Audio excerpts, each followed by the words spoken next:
এটি ইতালি থেকে ক্রয় করা বাংলাদেশ বিমান বাহিনীর সেলেক্স ফ্যালকো ইভো ড্রোন সিস্টেম। আধুনিক এই ড্রোন সিস্টেম 2022 সালে বিমান বাহিনীর বহরে যুক্ত হয়েছে। বাংলাদেশ अस्सलाम वालेकुम वीवर, फिर से बहुत ही ज्यादा इंटरेस्टिंग और बहुत ही ज्यादा इंफॉर्मेटिव वीडियो है। बांग्लादेश की एयरफोर्स ने तुर्क लेजर मिसाइल ड्रोन से हमला किया। वीवर, ये कितना ज्यादा पावरफुल किस्म का ड्रोन है, आज आप लोगों को इस वीडियो में इंफॉर्मेशन मिलेगी।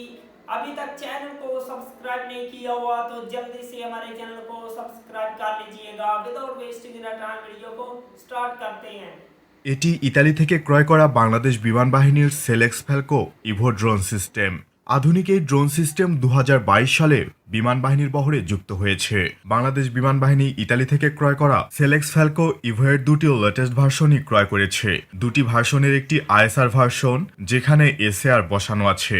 একই সাথে এই ড্রোনগুলো ম্যারিটাইম সার্ভেইল্যান্স এবং হাই অ্যালটিটিউড রিকনেন্সের কাজে ব্যবহার করা হয়। এটি উচ্চতায় সর্বোচ্চ 6500 মিটার উঁচুতে এবং অপারেশনাল রেঞ্জ 200 কিলোমিটার পর্যন্ত। এটিতে উচ্চ প্রযুক্তির ব্যবহার করা হয়েছে। অত্যাধুনিক ক্যামেরা, নাইট ভিশন ক্যাপাবিলিটি থাকায় দিনে এবং রাতে সমানভাবে নজরদারি করা সম্ভব। বাংলাদেশ সেনা ও বিমান বাহিনীর জাতিসংঘের শান্তিরক্ষা মিশনেও এই ড্রোনগুলো অপারেট করে থাকে। এটির নির্মাতা হল ইতালিয়ান জায়ান্ট কোম্পানি লিওনার্দো। এটি 17 ফুট লম্বা এবং 24 ফুট চওড়া একটি ড্রোন, যা অপেক্ষাকৃত মাঝারি উচ্চতায় আকাশ থেকে নজরদারি চালাতে পারে। সিঙ্গেল ইঞ্জিনে পরিচালিত ড্রোনটি ঘন্টায় 216 কিলোমিটার বেগে চলতে পারে এবং এটির সার্ভিস সিলিং রেট 21,325 ফুট। উন্নত মানের এইএসএ সিনথেটিক অ্যাপারচার রাডার সংবলিত এই ড্রোনটি Italy, Pakistan, Libya, Jordan, Bangladesh, Turkmenistan ও সৌদি আরবের সামরিক বাহিনী ব্যবহার করছে। এটি প্রায় 70 কেজি বোমা বহনে সক্ষম। যদিও বর্তমান ভার্সনগুলোতে কোনো যুদ্ধাস্ত্র সংযোজন করা হয়নি। এর আগে পাকিস্তান এই ড্রোনকে আর্ম ড্রোনে রূপান্তর করতে চেয়েছিল।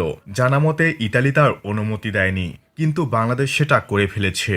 বাংলাদেশ বিমান বাহিনীর সেলেক্স ফ্যালকো অ্যাস্ট্রো ড্রোনের হার্ড পয়েন্টে তুরস্কের নির্মিত সিরিট লেজার গাইডেড রকেট পড দেখা যাচ্ছে।